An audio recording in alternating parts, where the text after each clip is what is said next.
Hi, good morning. Hello, good morning. My name is Linda Hill, and this is my communications class. I will be presenting my presentation on communications. I would like to start off with communications is the way of the world. Without communication being effective, people will not be able to expand their dreams and aspirations. Effective communication is a skill that, if developed properly, can lead to success in many areas of life. We communicate every day in our daily lives when we are in homes or outside in the community. We have communication around the world. Just having life makes you have to have communication. So today I'm going to touch on some points of how we communicate in the world.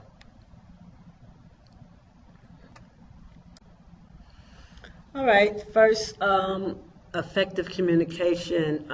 We're going to touch on that a little bit. Effective communication is a combination of different skills that we use to communicate effectively. We use nonverbal communication, engaged listening, managing stress in the moment.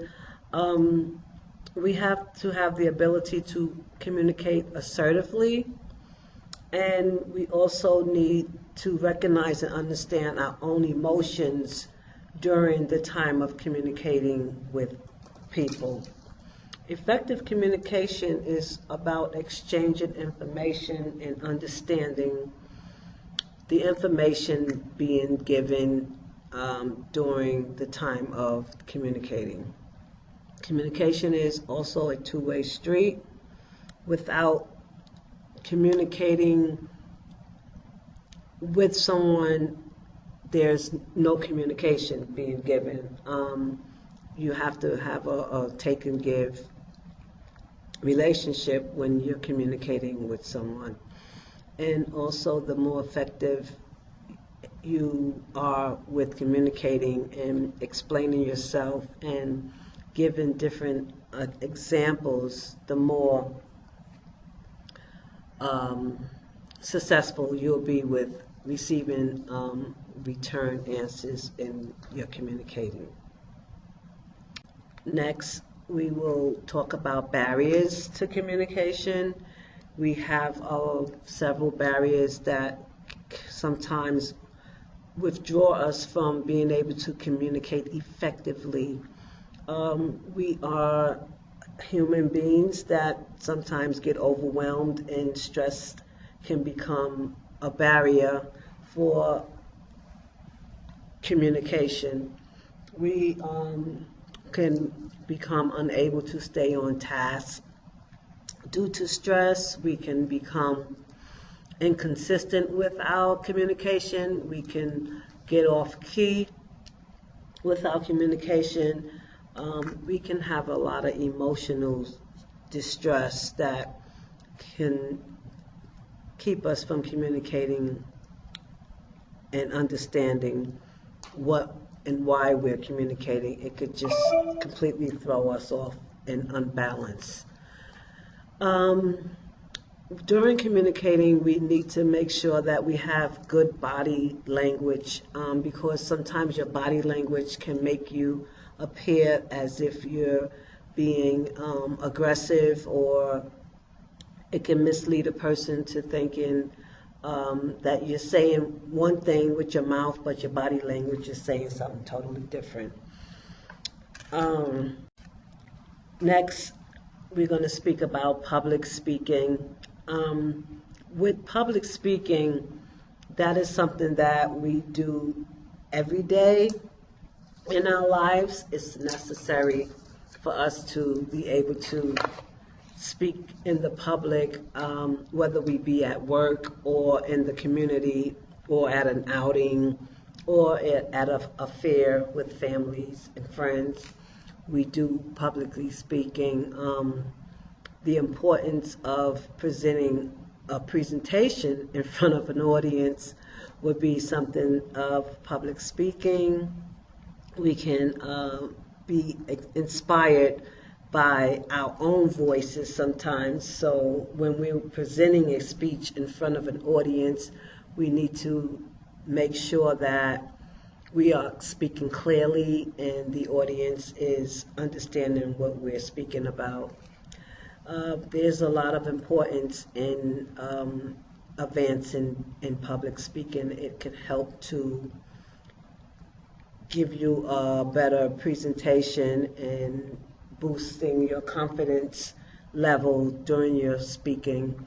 It also helps with your career goals, and it allows you to be able to stand up and represent yourself or present yourself while you're accepting awards. There's also opportunity for open and countless ways that you can become more opportunity wise and gather more information. Now we're going to speak about verbal and nonverbal communication during your public speaking and your communication skills. Verbally, there are visual verbal quotes of posters, flyers. We do PowerPoints. We can have graphs or charts. We have to make sure that the graphs are readable and the charts are readable, that your audience can gain knowledge from that. We can do face-to-face communication verbally. Though there's also radio and television that we use to communicate. And there's a big thing with telephones, cell phones. We use them very much today to communicate. I know that probably at least 99.9% of people use cell phones in their everyday living.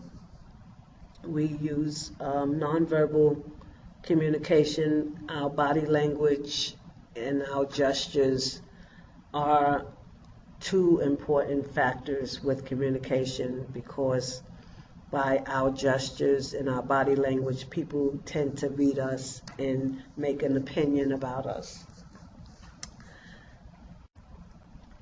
Then there's the use of technology, which we are expanding every day, and technology is really growing. We can do now PowerPoint presentations as this one, and we communicate with emails, internet, social media, and big examples are YouTube, and we use TED Talk formats to communicate. I want to thank you for listening to my presentation, and I hope this helped you to understand better and give you a broader